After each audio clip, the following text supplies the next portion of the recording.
Thank you and welcome to the show this morning. The topic this morning is family life and relationships.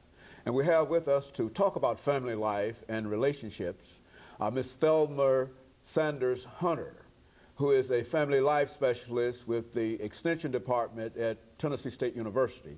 And of course, Dr. Hunter, let me welcome you to the show this morning to talk about family life and relationships.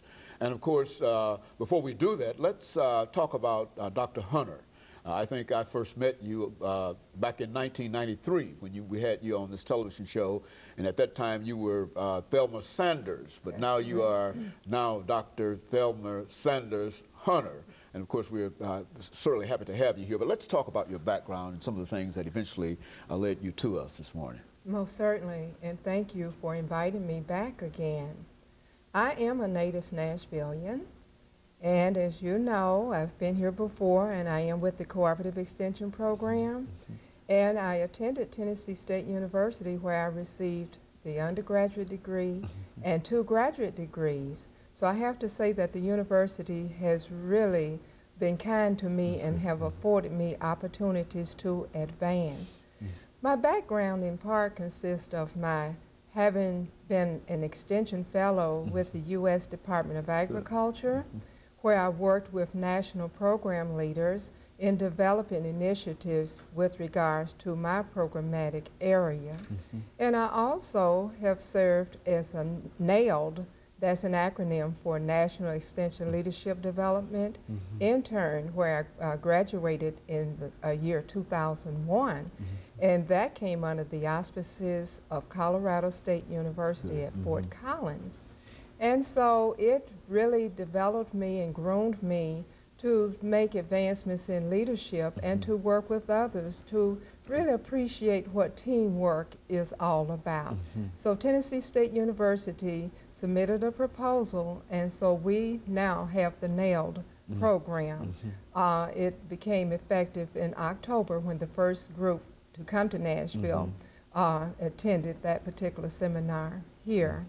And I have also affiliated myself with the University of Missouri at Columbia, where I attended a summer institute on aging focusing on gerontology.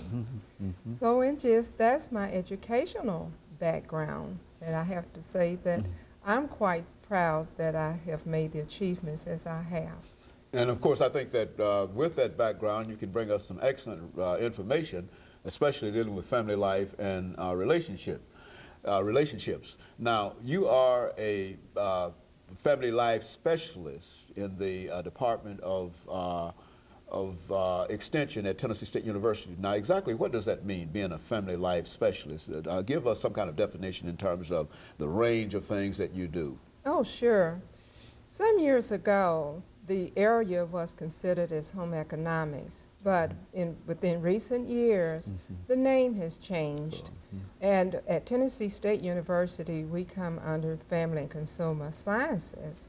And so in part, some of the programmatic areas I give attention to consist of Relatives as Parents program, which initially started as grandparents raising grandchildren. Also, we look at other aspects of parenting and nutrition and consumer education. So under the grandparenting program, we realized that there are many reasons why grandparents and or other relatives are giving care to dependent children. And some of those reasons in part are parents may be deceased or divorced or ill, economic problems, some are incarcerated. So there are a lot of reasons why relatives are taking care of these dependent children. And there are problems that are associated within some families when it comes to these relatives who are taking care of children.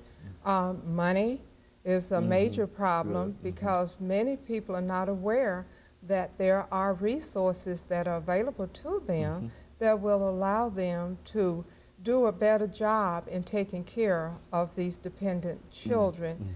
And we have worked with various aspects of correction with the State Department of Correction, and we have worked also with the Davidson County Sheriff's Office, where if we have a parenting program in place now, with the Sheriff's Office, and of the past, we dealt with parenting and job readiness training with the State Department of Correction.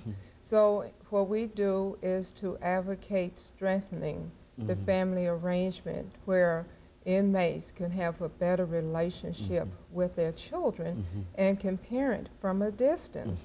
We know that many inmates come into the city from far corners of the state, and so their children are unable to visit with them, but they can keep in contact with their children and really keep abreast of what the children are doing with their lives. We have a nutrition education program for which we received a little better than $250,000 funding for, to really enhance the awareness of individuals where they would change their behavior, where they would eat more healthy and will purchase their foods and be more aware of what is involved when they go to do their shopping at the supermarket. Now, so all of these are part of Family Life, the extension program, and you actually carry this program out into the communities. This is not a program that you invite folks in to, for the most part, but you are actually out in the community, meeting the parents and et cetera. What are some of the things that you might be able to tell us? And I'm almost sure that we're making preparation for our first commercial break. But with your background dealing with the elderly and grandparents, what are some of the things that you might be able to say are some of them probably the least understood or perhaps the least known aspects of parenting as a grandparent and that kind of information? Well, one of the things that I would like to convey is the fact that there are many grandparents who are raising grandchildren who are caught up in what they call, quote unquote, the sandwich generation. And that is, these grandparents, many of them have their own dependent children they are trying to raise, and then they also have their grandchildren they're involved with, and they have aging family members they are trying to take care of. So there's a lot of stress and strain emotionally, physically, and financially upon these individuals who are involved. But one of the things that we want to express and let the public know is that we encourage forming support groups to come together where people who are in similar situations can come together and discuss the problems and how these problems can well best be addressed. And so this is in part, as I mentioned, the problems that they are experiencing, how to be able to cope and to tap on the resources that are available to them. Yes, I think in a real sense, these are some of the things that we rarely think about when we think about grandparents and et cetera.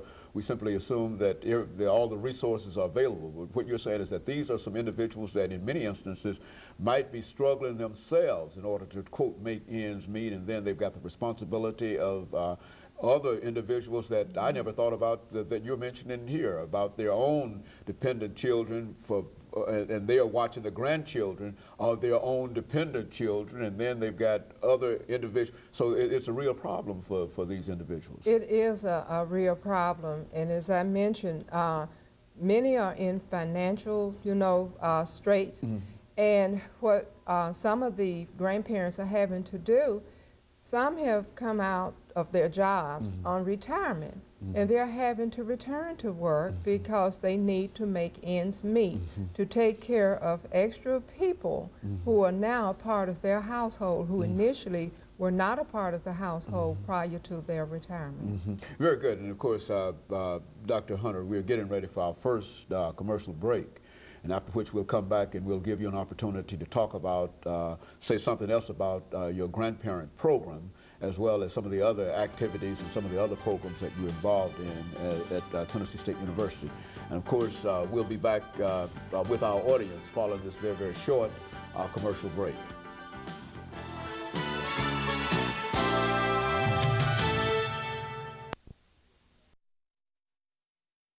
The topic is family life.